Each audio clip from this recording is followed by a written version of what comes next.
Hey, folks, welcome to the Cripescast. I'm your host, Charlie Behrens. We are powered and presented by Everlight Solar. And here is today's episode. Hey, folks, today I am talking to Chapel Hart. They are a great country band. They are from Poplarville, Mississippi. It's sisters Danica and Devynn Hart and their cousin, Trea Swindle. They're so much fun. You probably know them from getting the gold buzzer on America's Got Talent.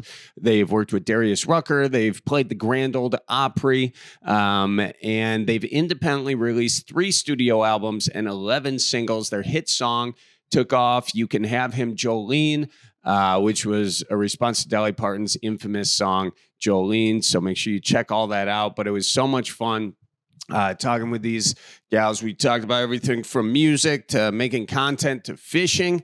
And and they're going to be on the road. They've got shows coming up, so you can check them out on their website, chapelhart.com. And also, I just want to let you guys know that I'm going to be on the road. We've got dates coming up in Pennsylvania, York, Glenside, Wilkes-Barre, Pennsylvania, all coming up.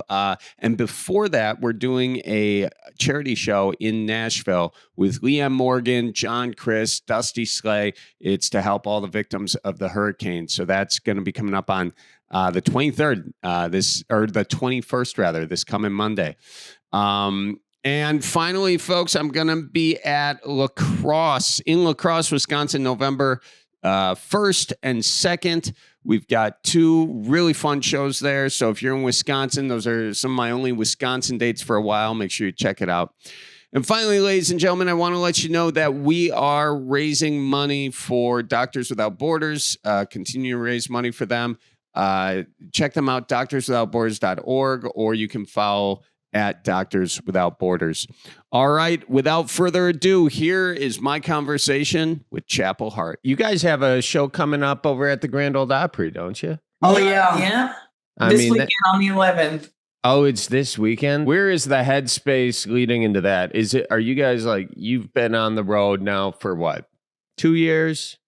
Pretty consistently? Well, since 2018 you started, right? And we've been on the road pretty much since then. Right. Okay. So you've got your 10,000 hours. Is going into an Opry show just like another day, or is there something still special about the Opry that gets you to another place?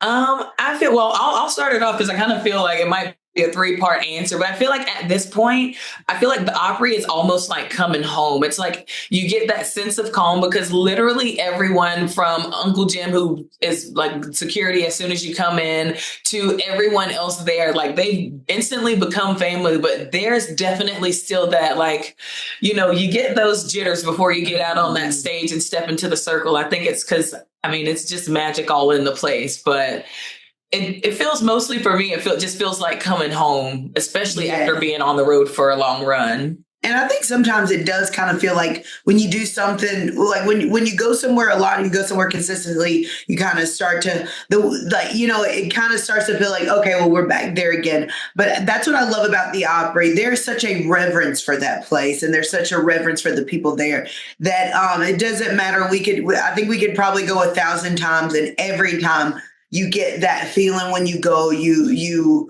feel the feels when you go. You feel the beauty and the beauty of the weight of the people who've come before you, the artists who've come before you, and you feel it every time you go. So you almost can't kind of take it for granted. So I love that about going and being a part of the Opry. Yeah, that's great. And was it the Opry that your grandma got to see you? She saw you play there, and it was a couple months before she passed, wasn't it? Yes. Our grandma, she had 17 children, and there are 108 grandchildren. And so grandma spent her entire life taking care of her family and, raising some of the grandchildren, just pretty much being a pillar in the community. And one thing that was always on her bucket list, she was like, I want to go to the Grand Ole Opry. And she would always talk about that. And then we got the invite to make our debut. So we had to make sure that she was there. And I'm pretty sure that was our grandma's debut and not ours, because nobody really cared about us. They just all wanted to meet her. Everybody got pictures with her. We would just see random pictures of people with our grandma. We're like, Granny, what is this? But we had a meet and greet after our debut, but she had a meet and greet. Yeah.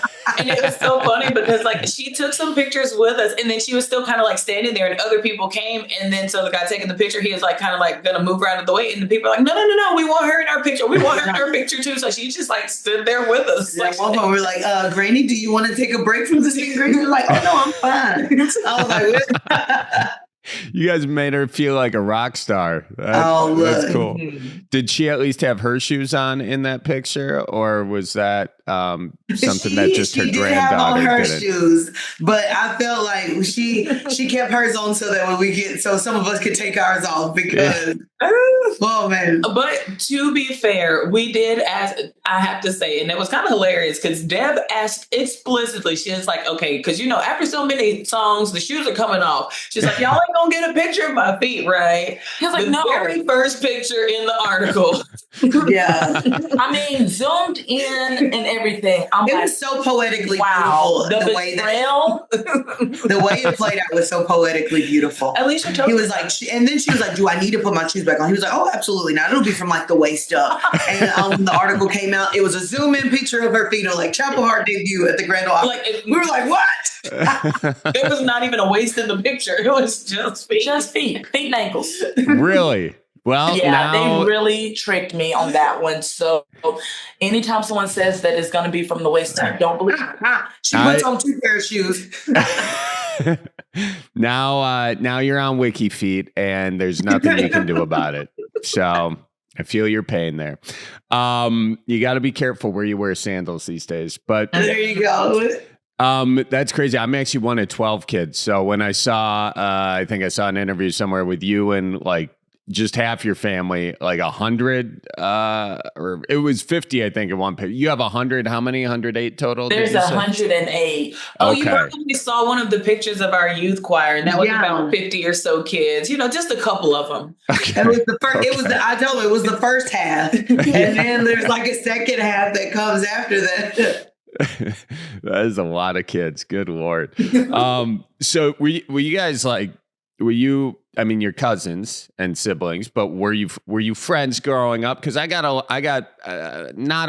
think 108. I actually don't know exactly how many cousins I have, but I got a lot. But some of them you're better friends with than others. Did you guys grow up together? Were you always kind of in that crew? Were you in the cousin? Were you guys in your own clique of cousins? But having so many cousins, and kind of we were born in batches or in litters, I guess. Yeah. I know what you're talking about. And so kind of depending on which batch that you were born in, usually there's an age batch. So Trea and I are kind of the same age batch. Deb has a few cousins, she has cousins who are her age, and so kind of growing up, you just kind of played with who was your age and. Right. Different factions of kids. Yes. And so, but everybody was really close though. We would go to school and, we look out for each other at school. Literally at one point, I just gave up on playing with the kids in my class. And I would walk over to where Trea and them would go to break or recess or wherever. And the teachers were like, what are you doing? And they'd be like, you know what? Just who cares? Yeah. So that's awesome. So, and then you kind of brought Deb, being your sister, over to that cousin clique. Kind of. Is that how that worked? I'm not going to say that because they were very mean to me, and he was never allowed to be in their little group. Yeah, Okay. she was my sister. She was just gonna bully her way into being Until that's how it worked. I couldn't play with my older sisters in those groups of cousins. So you should have felt bad. You should have felt bad for me. You so gotta- yeah, I just had to play by my lonesome. Wow. I think that's dramatic because there was definitely kids she played with. Lonesome was never the word. That's good. So I can see where the cracks are going to happen in the group over the years. I can already see, Yes. who's going to leave for their solo career. I see it happening just in this conversation. Yeah. And it's gonna be over who took the mascara, okay? Like something really serious. So you guys grew up. And you grew up the way I've heard you describe it, a community within a community within a community. And that's how you got the name for your group. Can you kind of give us the full story there? Yes. So we're from Poplarville, Mississippi. And inside of Poplarville, there's Derby.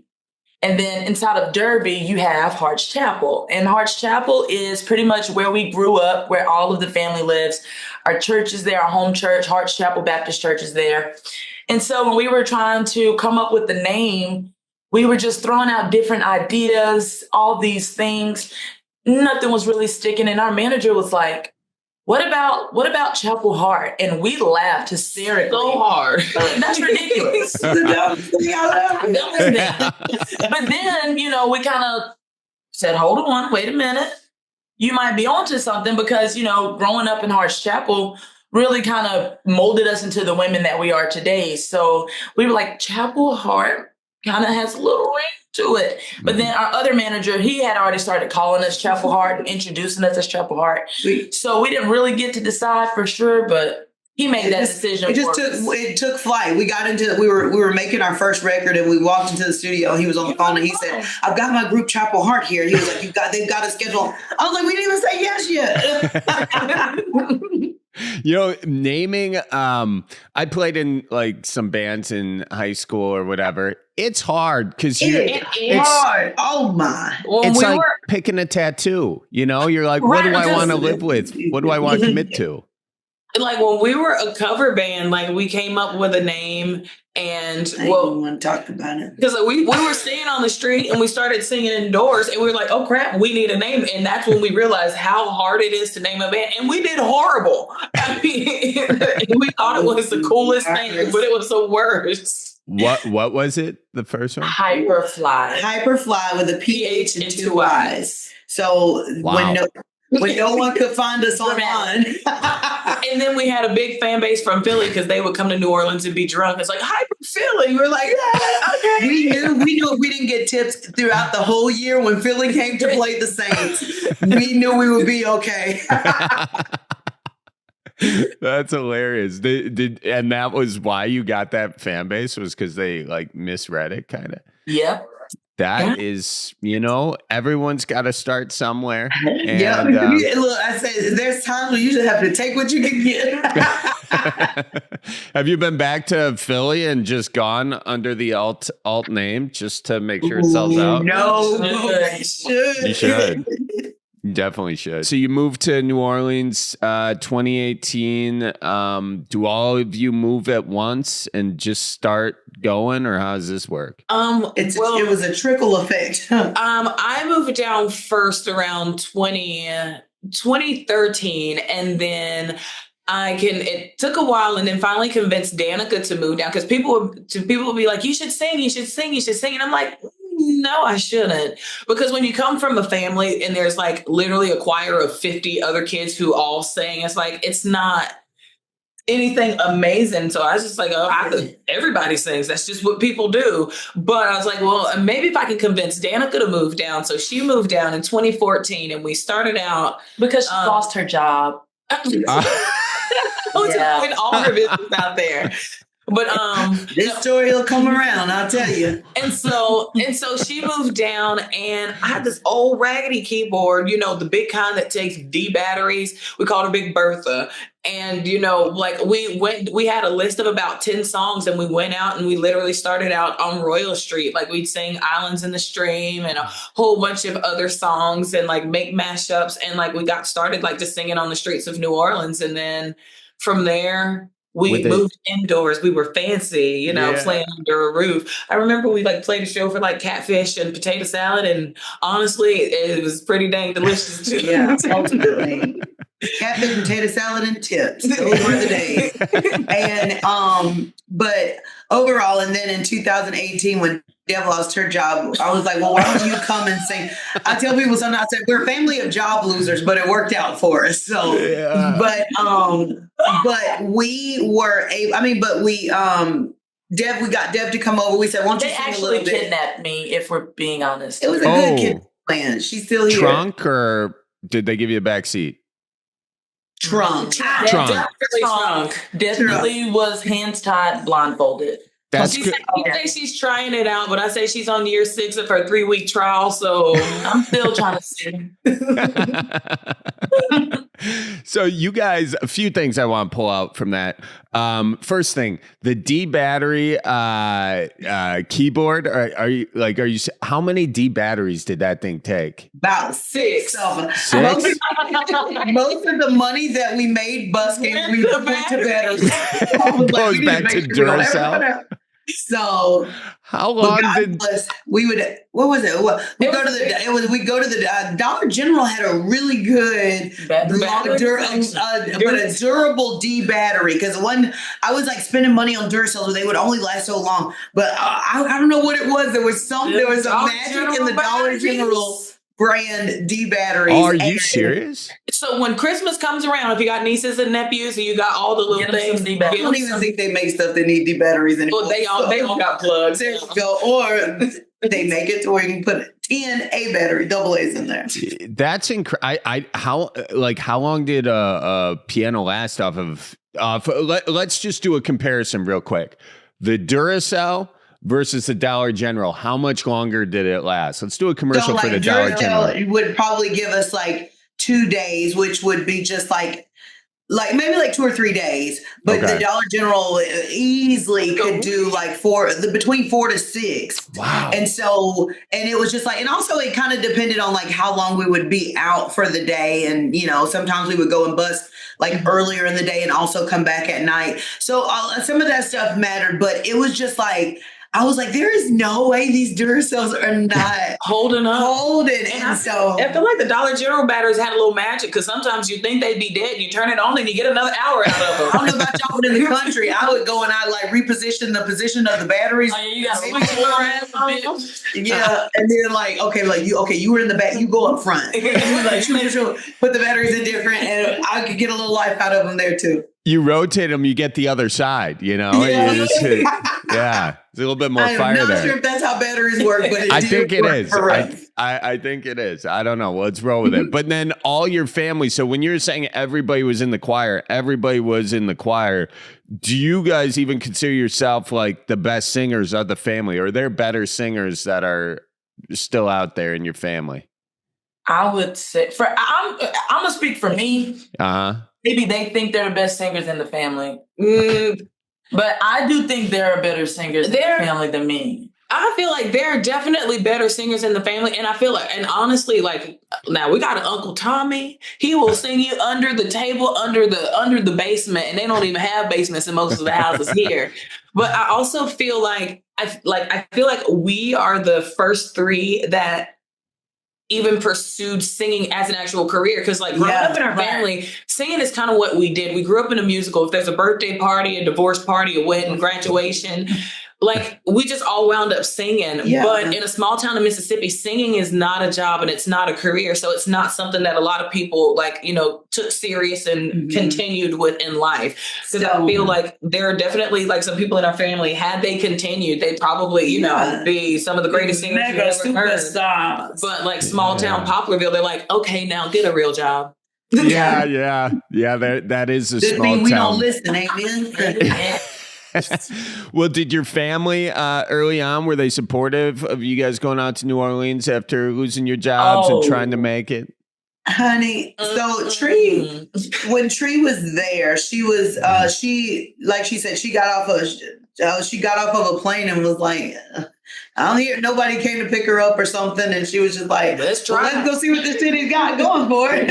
And so that's kind of how she got to New Orleans. But I started telling my mom and my dad and the people around me, my friends, and I was probably a little more gullible too. So I was like, I think I'm going to move to New Orleans and start singing. They were like, no, You're gonna die. New Orleans is the highest rate of crime, and you're not going to make it. I was like, not at all. Poplarville is only like between 45 minutes to an hour, depending on who's driving from New Orleans. But it is a completely different world. It's a different world. Like, I like to say it's like 40 miles and 40 years apart. Like, Right. literally. Right. Yeah. And so it's just, yeah. And so, It took some years convincing. Yeah, because I was just like, come down to New Orleans, Danica. She's like, no. And then my sister sent a message, come down, come sing. I was like, no, my family says I'm gonna die, so I'll just stay here in Poplarville. So yeah, but it was kind of hard get into New Orleans, but I always say the universe has a way of just kind of like kicking you out. I love birds. I love birds because once you're I'm like birds. Yeah, you never like birds, but I love how birds nurse their children, because once they learn how to eat, they just kick them out the nest and say, okay, you got, let's go.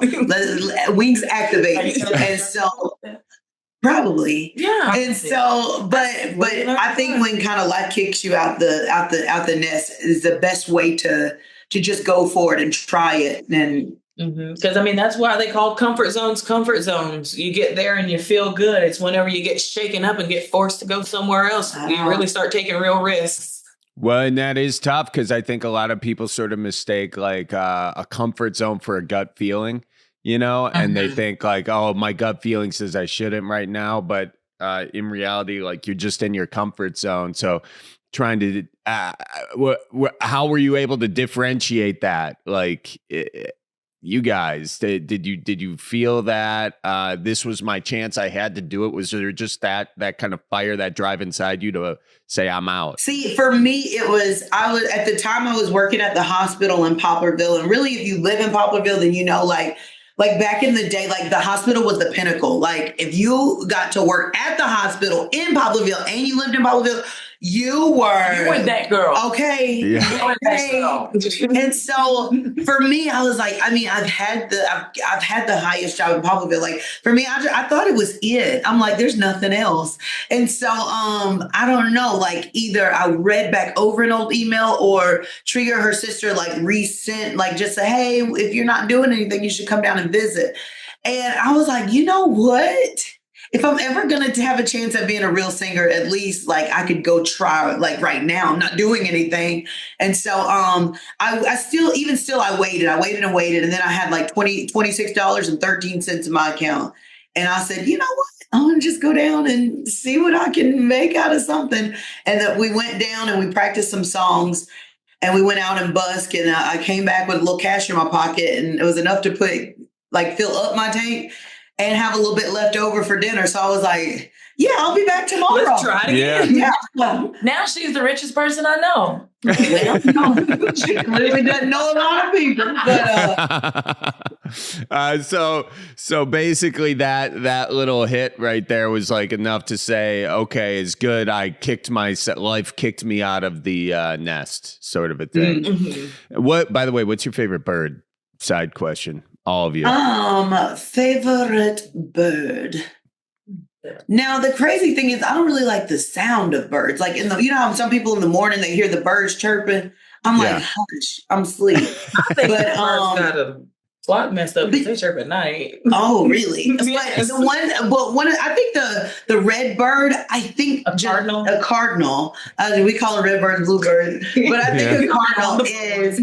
I think I always hear stories of people being like, and I looked out and I saw a cardinal and it was a sign. So I don't know. I feel like the cardinal's like the ultimate like sign bird, but also too, like when you see them up close or you ever have an opportunity where one of them like land like close to you and you really get to see them like up close. It's a beautiful kind of like kind of breathtaking. You know, so I guess if it would have to, if I had a favorite bird, I think probably that one.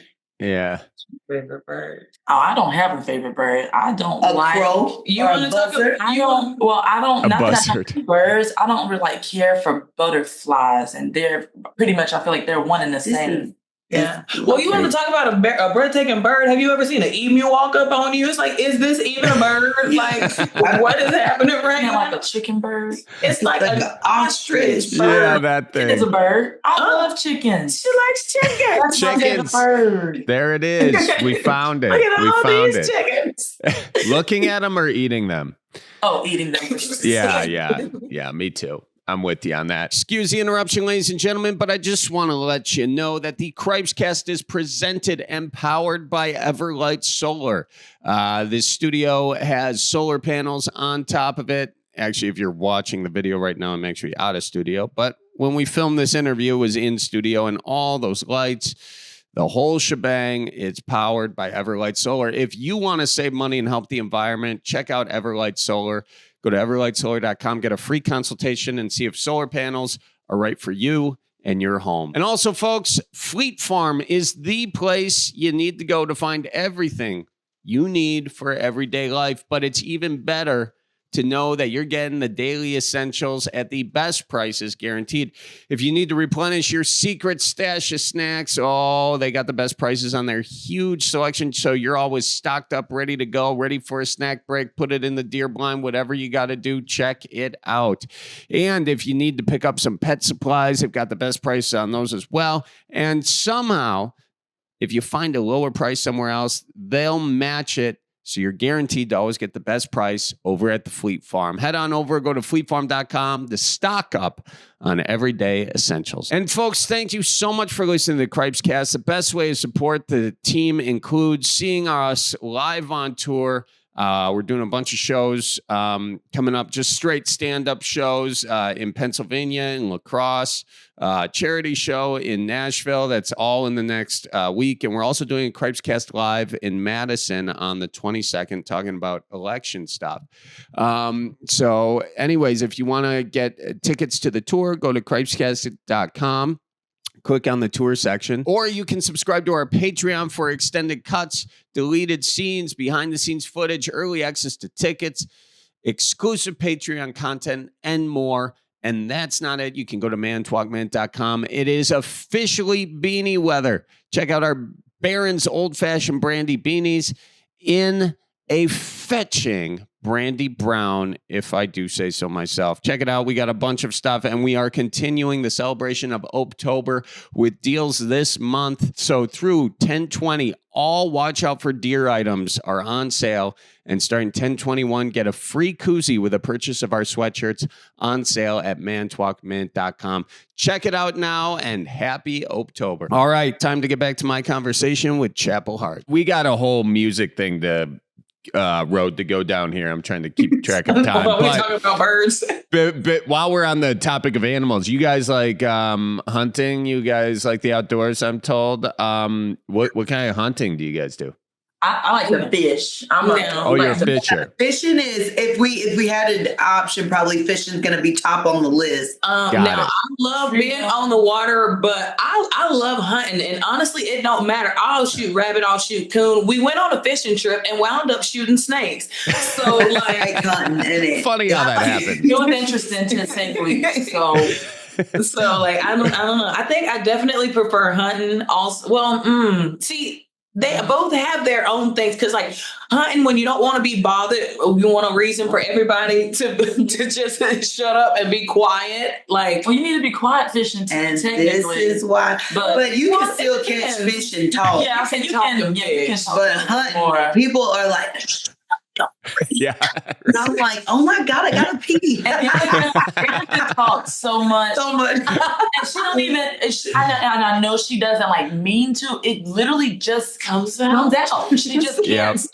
I'm like donkey off a Shrek hunting. It's like, So shut up. No, can I hunt? All right.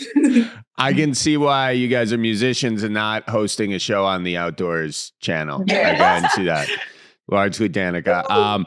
So what fish are you guys? You guys like bass, Catfish in the South. Catfish. Catfish. Yeah. I like to eat catfish, but I mean, catfish is farm raised, and like I'm a South Mississippi girl in my heart. If you can get me out in the Gulf of Mexico, like there's nothing like fresh redfish. Oh yeah. Well, yeah, man.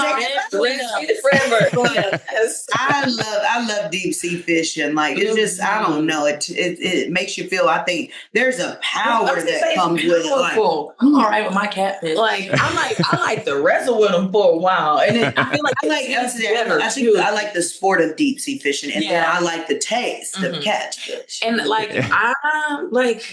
I still can't quite wrap my head around that tree going. Catch and release. I feel like that is so cruel. I feel like that's animal cruelty. If you're gonna catch it, you might as well eat it. But why are you gonna put it through this traumatizing thing and then throw it back? I feel like it's another chance at life. I hate cleaning fish, so if it's something that I've got to clean, catch and release, I love to do. Like, look how big it is. All right, get on back and live your life. But if it's small, you just cut it up and use it for bigger fish. That is true. You can chum it. She's not gonna want to do that either.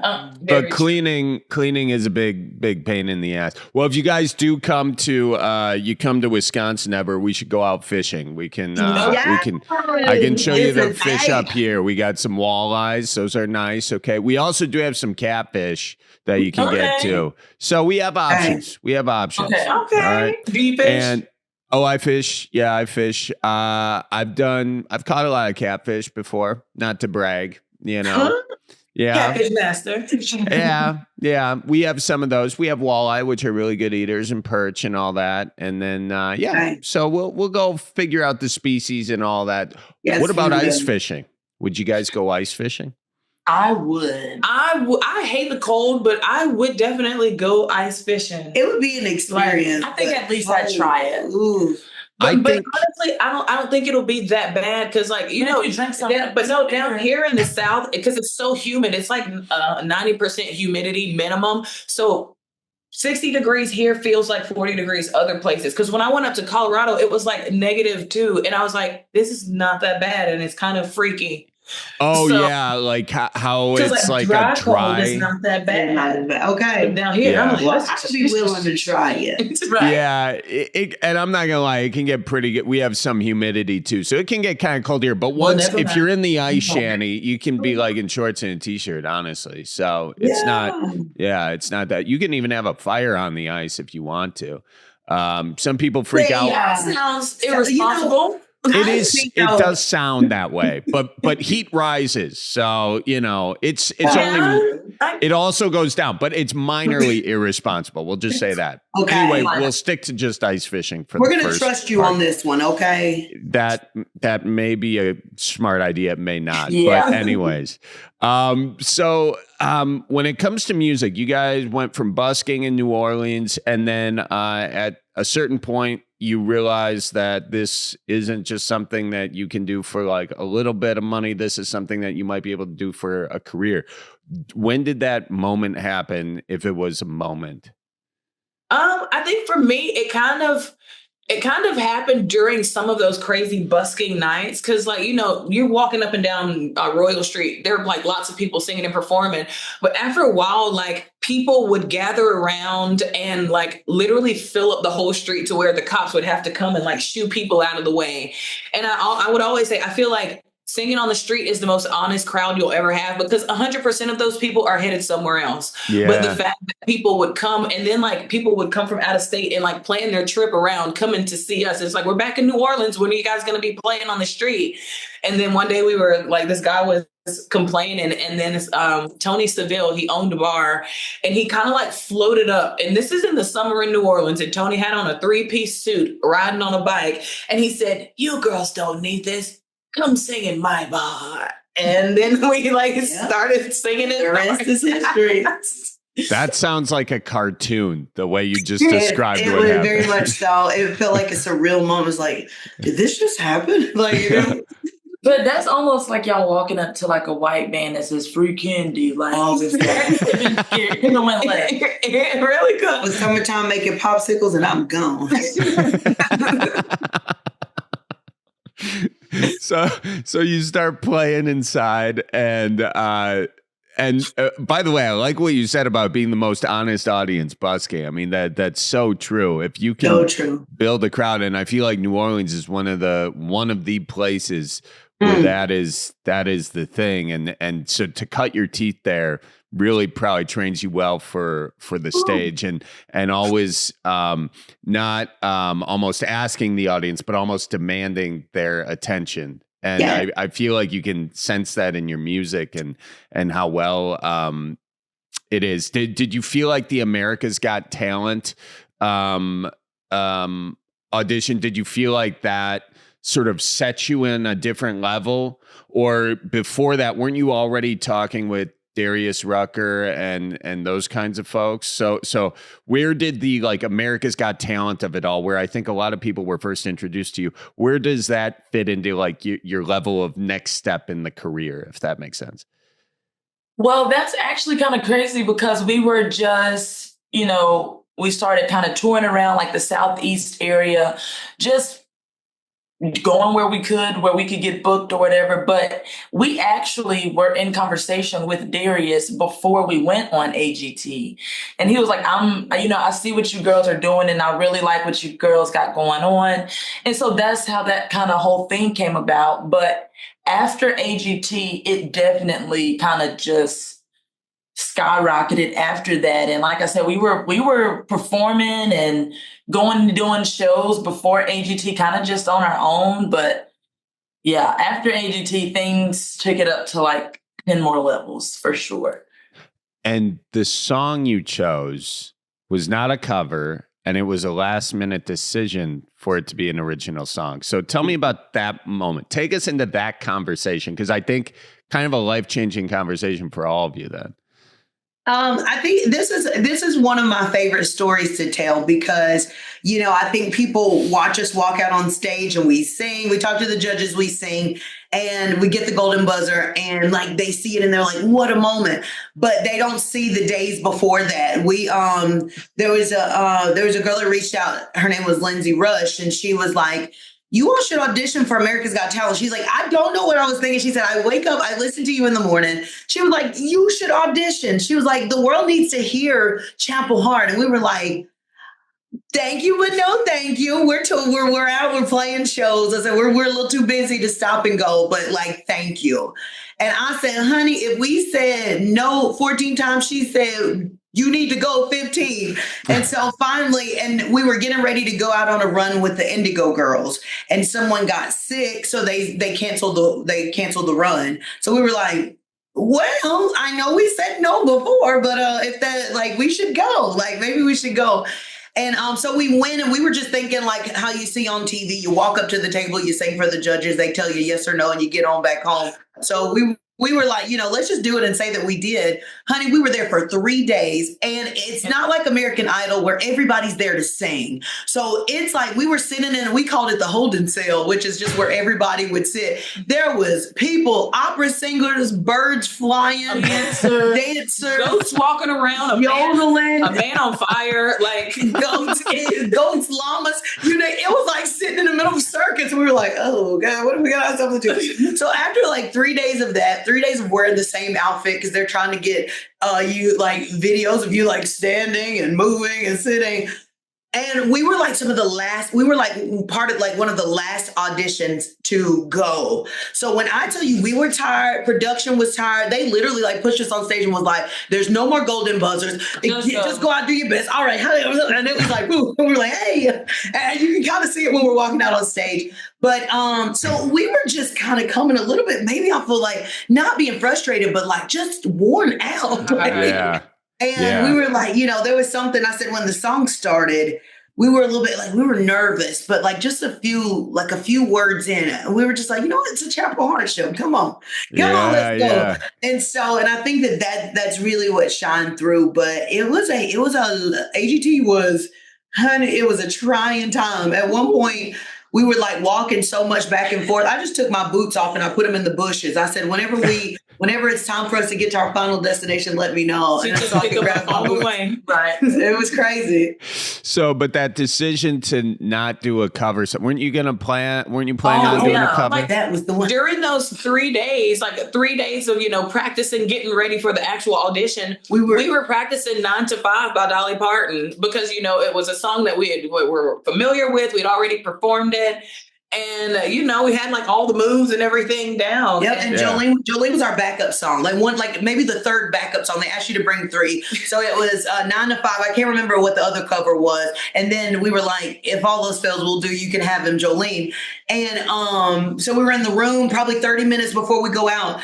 And the music, so we were doing 9 to 5 and they were like, come on, give it everything you got. And it still just kind of felt like maybe like it was missing something. She said, let me hear that You Can Have Him Jolene song. Let me hear your original one more time. She said, but I want you to perform it full out like you're out on stage. And so we did it all the way through. And like there was a quiet in the room. And we all knew like this is the one that you got to do. And she said, listen, at the very minimum, you can say you took a chance on yourself. Oh, and wow. she said, but the song is so great. She said, I think it could, I think it could stand on its own out there. And we were like, okay. And so at that point, we were so tired. We were like, okay, well, fine, let's do it. So I think that's a great idea for the song, too, to take a song that was, when was that written? The 70s or something? A song 1974, yeah. 74. So almost 40 years old at that point.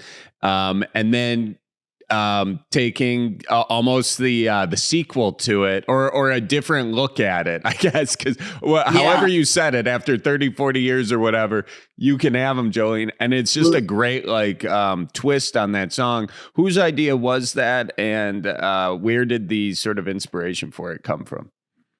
So I always said during COVID, we were bored. And so we decided we were going to put up some YouTube videos and we would do some of our favorites. So we were doing a cover video to 9 to 5. Mm-hmm. And in the video, Dev is a line cook. So the storyline of the video is that we're all working in this restaurant, but we really want to be big stars and we want to sing on the stage. But, between budget dollars, I think we did the best that we could in this video.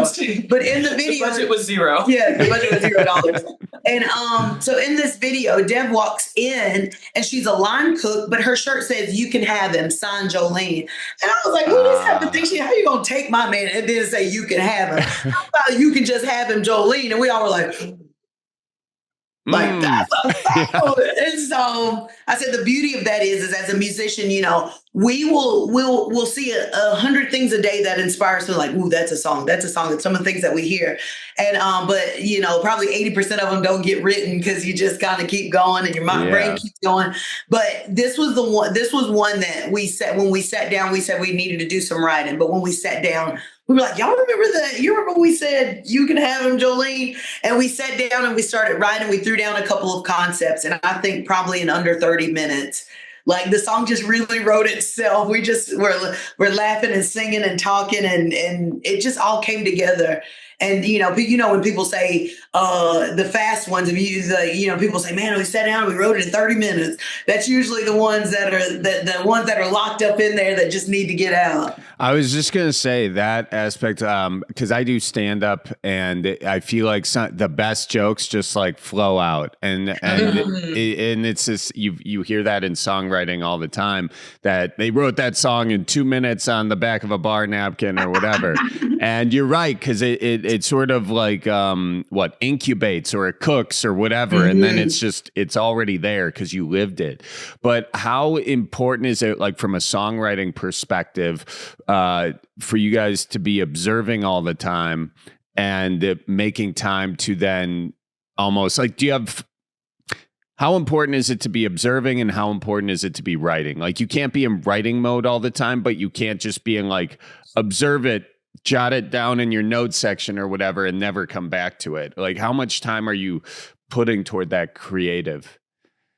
I think we should definitely, I feel like we always could be putting more time towards the actual writing of it. But like when I say our schedule is something to behold, it's absolutely insane. But I feel like it's important to have that balance because like you said, it's almost like someone who's perpetually in school but doesn't have any real world application. Like you have to live the experience or witness these experiences to be able to put it on paper, but you have to remember to put it on paper because then it never becomes a thing. It's just an idea. Yeah, Right. I think the beauty of it is that there is that I think the truth of the beauty of it is that creativity just kind of comes when it comes. And so maybe it's 12 o'clock and you're about to get ready to go to bed and you go, oh man, look, I had a melody in my head. I got to go and da-da-da-da. And then you start writing and then you start singing and then like it just kind of starts to pour out. So really as an artist, you're a vessel and you're at the mercy of creativity. And Trea always says a song knows what it wants to be. Oh yeah. And so you know, sometimes you just have to just lend yourself to the song and others. Here we go.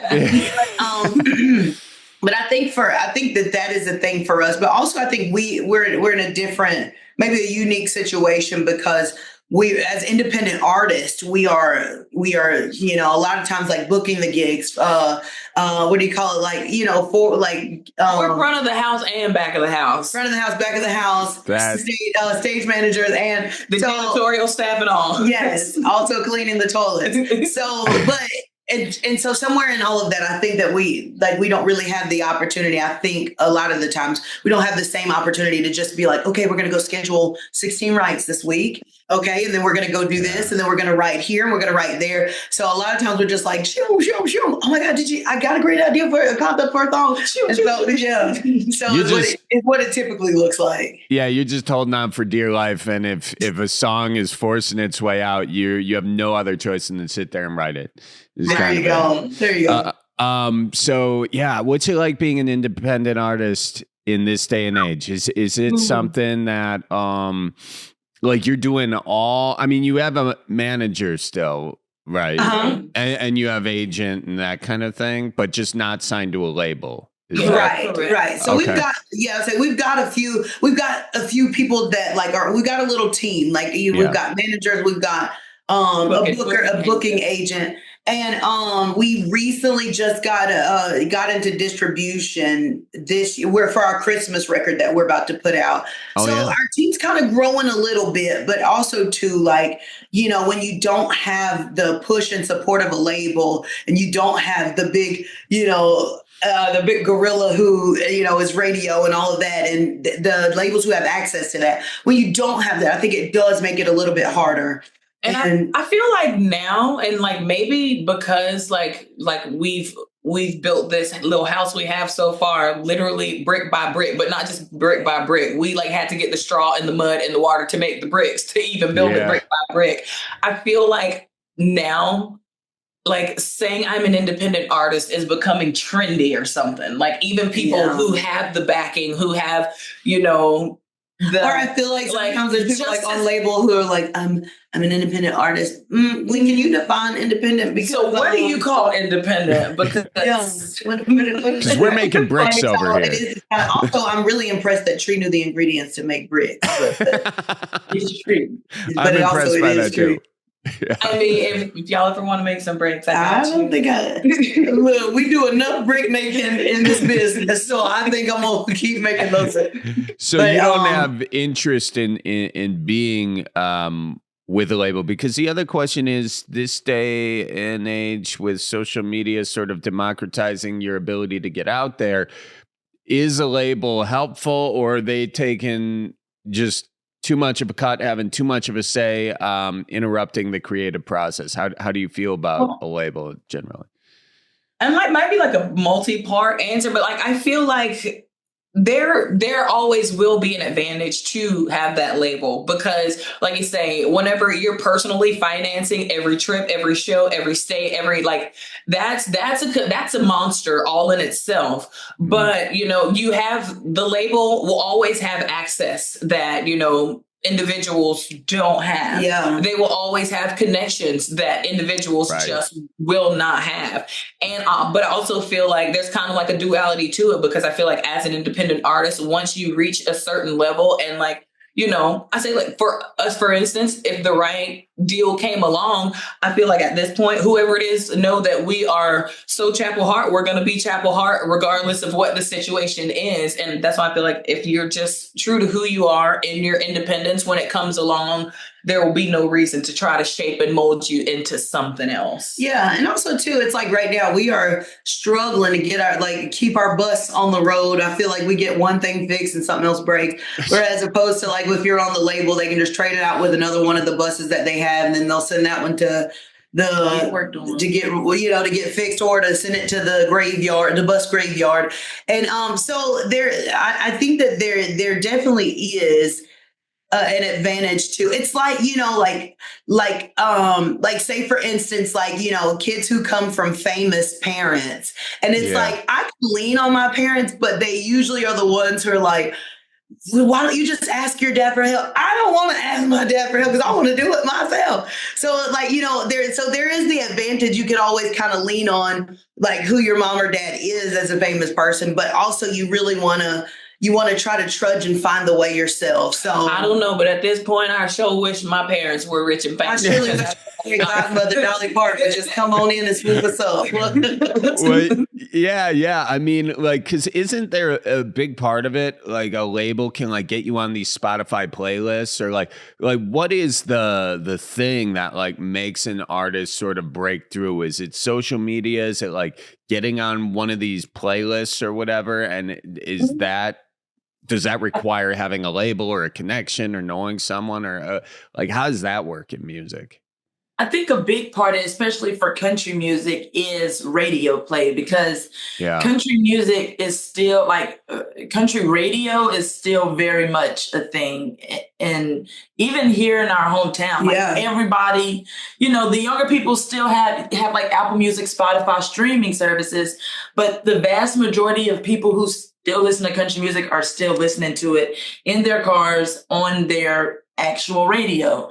And so just having that label behind you because it is expensive to be on country radio. Yeah. And so when you have the label and the funds, you get put on it's just it's a cycle. And it's like one thing helps the next thing. And and it's like, so ultimately when people are like, well, y'all should be grateful to be independent artists. But, as independent artists, if you're not making radio and you're not breaking into these big playlists, and if you're not able to do that without the label push, then you'll really just forever be like trying to go city to city to city to city to city to city to make sure that you can go out and have somebody pass out flyers, pass out posters, do Facebook promotion. So you're still really like, you'll really be doing that for most or all of your career if you're not looking for a label to be able to throw that responsibility on to somebody else and, just kind of lighten the load. But I would love to interject right here and just say the greatest, biggest, largest shout out to our fans, because honestly, they are the reason that like we consistently get placed on like Spotify playlists and stuff. And, in some places, like, they'll call a radio station 4, 5, 8 times a day and say, why aren't you playing this song? But I feel like our connection to people is the main thing that's gotten us to where we are and to be able to maintain, because we don't have that funding. We don't have those connections and backing. But what we do have is, I feel like it's more than a fan base. It's like a community. It's like a family. Like we literally have people from different corners of the states who will get together to carpool to go somewhere else. Or if someone's sick, someone else will come flying and look after them because they met at a show. And I feel like the family that we've created is what's like facilitated us to even maintain on this level, because I'm telling you, we have the best fans. Yeah, like, we really do. I think they made a movie about our fan base called The 300. It wasn't many, but they were strong. I'm telling you. But the congregation is growing. Well, sincerely it is. I mean, because obviously you're playing the Grand Ole Opry, but on top of that, I mean, Dolly Parton, I believe, counts herself as one of your fans. And speaking of which, did you have any direct contact with her after that song came out, or did she just tweet about it, or what's the story with you guys and Dolly? So she did tweet about it, and it was really how we almost got kicked out of a hotel. We were screaming so loud and so much. They were like, "What is wrong in here?" We're like, "Dolly Parton just tweeted us." And so she did tweet, and then this year at the CMA Fest, we got a chance to meet her before she got up to go speak at her like little seminar section, and we got to meet her backstage. And literally, I just had everything in my head of like what I would tell Dolly Parton if I ever met her. And honey, I didn't say one word. I was just like, and she was like, "Hey, darling," and she just grabbed my hand and she was holding it. She was like, "Well, you're beautiful." I was like, Dolly, I was like, "It's right there." You couldn't bring any words out. That was it. Just smile and thank and you. And if you know Danica, that is a rarity. Unless the only other time I've seen her speechless, it was literally mandated by a doctor and she could not speak. But other than that, like, it's just smiling and looking at Dolly. But it's Dolly. She was so kind to us, and she just said, I think the thing that I managed to muscle out, she said, "Well, one thing about it, that heifer Jolene really made me a lot of money." And I was like, "I hope she does the same for me." She was like, "All right." Oh, that's awesome. Where do you see sort of the future of country music going? It's obviously changed a lot since when Dolly first started. Where do you see it going, and where do you want to take it yourselves? I think right now, country music kind of has this thing going on where you have country music as the umbrella, but there's other little branches that are, different subgenres of country. And I think it's kind of cool being able to see everybody put in their own creativity or their own take on country music, because music it speaks differently to different people. So no matter where you come from, I feel like everybody's experience, their country experience, is different. And I think that's what we're seeing in today's country music, where it's from different perspectives and different walks of life. So I think it's cool. Yeah, and I think that I love to see, like Deb said, I love to see all the different things that are going on in country music right now. And I think country's in a cool space. And as Lainey Wilson says, I think country's cool again. And so, but we love being able to be a part of country that kind of still has that traditional feel, that still kind of talks about the root things that, that country music is. But also still kind of do it in a way that still feels like right now, though, I think. So I think that's our favorite part of being, of what country music is doing and being a part of it in this moment, in this season. Mm-hmm. Last question before I let you all go. We got a phrase up here. It's cripes, It's basically what you say when something just kind of drives you nuts, grinds your gears, So my last question for you is, what makes you guys say cripes? What makes you, what's a pet peeve of yours? What ticks you off? What's, could be a big thing, could be a little thing. I probably do have a little small list, but I think when people aren't from the country genre and they meet us, or they're like, "Hey girls, yeehaw," and you talk all cripes, okay? No one's taking on back to the house. I think cosplay cowboys as a whole, cripes. I'm telling you, cosplay cowboys. Are you talking about the musicians that pretend to be cowboys to like get the cred or something else? On both ends of the spectrum, like, you know, the musicians who have never probably touched dirt with their bare feet in their lives, and also people who is like, you know, well, now that I've moved to Nashville, I've got to wear a hat. And Because if we're being honest, Nashville isn't even it is not the South. Can we please clear this up for the world? Wisconsin, we want to let you know, Nashville is not. it's the not. South. It's like diet South. Yeah, it's like Diet South. It is Diet South. Let me tell you this. I went to a show, do a show in Bemidji, Minnesota this weekend. It's 9 hours away from where I'm in Milwaukee. Nashville, 8 hours. So Nashville is closer to Milwaukee than Bemidji, Minnesota. So I'm with you on it. Nashville's kind of like kind of the now, top. don't get me of it. wrong. People, as Tree says, it's South light. Like people are still nice, they're still kind, but especially Nashville. Nashville has really grown into. I think people come and they're like, I want to be Nashville. Like let me buy my Nashville uniform, $500 boots that never get dirt on them, and my $200 cowboy hat. And it's like but.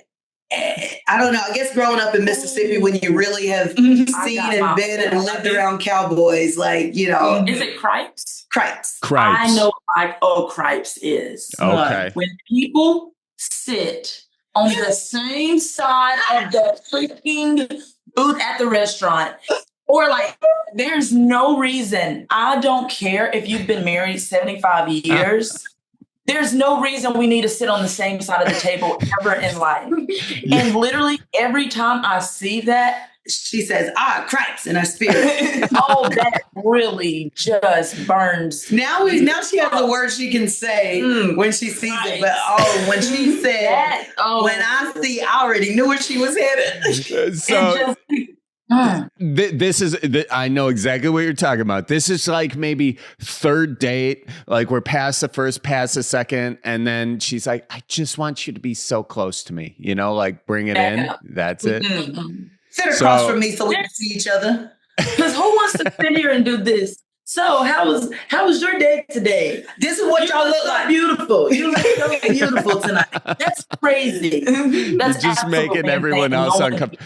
What you should do is walk up to that table and say, well, since you guys aren't using this side, do you mind if I sit down? Just sit with us. Yeah. I like that. Go interview them a little bit. If you're on like a double date, that's different. But when it's just the two of you, please relax. You're not that in love. I just know you're not. Yeah. That's like the couple that posts how great their relationship is on Instagram every week. There you go. There's not there's something going on. Yeah, exactly. That's as bad that just burned my spirit up. Yeah, you need to I envisioned it. And we gotta go get her some water. You do that. Well, listen, I know you guys are super busy, so I thank you for taking the time. Good luck this weekend at the Opry. And thank you. Julie Davidson, by the way, is the way we got this interview. So I wanted to tell you that she's the best. She is the best. She is the best. She's she and my sister worked together for a little bit. So everybody works with Julie. I tell you, Julie know everybody. Right. I know. The next time we play up in Wisconsin, we hope you get a chance to come out. I would love to come out. That would be awesome. You out. Yeah, when are you coming?